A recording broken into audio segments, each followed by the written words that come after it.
75 ఏళ్ల ముసలావిడ 50 ఏళ్ల కొడుకుని తీసుకొని మా దగ్గరికి వస్తాం జరిగింది. ఆ 50 ఏళ్ల కొడుకుని ఈ ముసలామ పక్కన కూర్చోబెట్టుకొని మా అబ్బాయి అప్పుల పాలైపోయాడు, పొద్దున్న లెగుస్తే షివర్ అవుతున్నాడు, తిండి తినట్లేదు, నిద్రపోవట్లేదు, పెళ్ళాం పిల్లల్ని వదిలేశాడు, రోజు ఏడుస్తున్నాడు, ఈ అబ్బాయిని కాపాడండి బాబు అని మా దగ్గరికి వచ్చి దండం పెట్టడం జరిగింది. అయితే ఆయనతోటి మాట్లాడితే నాకు అర్థమైంది ఏంటి అంటే సేమ్ ఇలాగే ఆయన కూడా బలవుతం జరిగింది. ఆయనకి సంపాదన లేదు, ఆయన రియల్ ఎస్టేట్ చేస్తున్నాడు, నెలకో 2 నెలలకో లేకపోతే సంవత్సరానికో మార్కెట్ బాగాలేదు, ఒక ప్లాట్ అమ్మితే ఆయనకు 1 లక్ష 2 లక్షలు వస్తాయి, అది ఏ మూలకు వస్తాయి?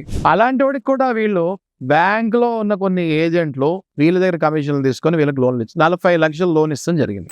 మీకు మళ్ళీ తిరిగి ఎప్పుడు డబ్బులు కట్టగలుగుతారో చెప్పండి, దాన్ని బట్టి మనం పిటిషన్ రెడీ చేసుకొని కోర్టులో వేద్దాము, ఇంజంక్షన్ ఆర్డర్ తీసుకుందాము అని చెప్పాము. అంటే ఇక్కడ ఏమవుతుందంటే బేసిక్ గా ప్రాబ్లం, వీళ్ళందరూ ఎందుకు అధిగలాడి భయపడి వస్తారంటే ఈఎంఐలు కట్టలేక కాదు. ఎప్పుడైతే వీళ్ళు ఈఎంఐలు కట్టరో వాళ్ళ పైకి కలెక్షన్ వాళ్ళు హెరాస్మెంట్కి వస్తుంటారు.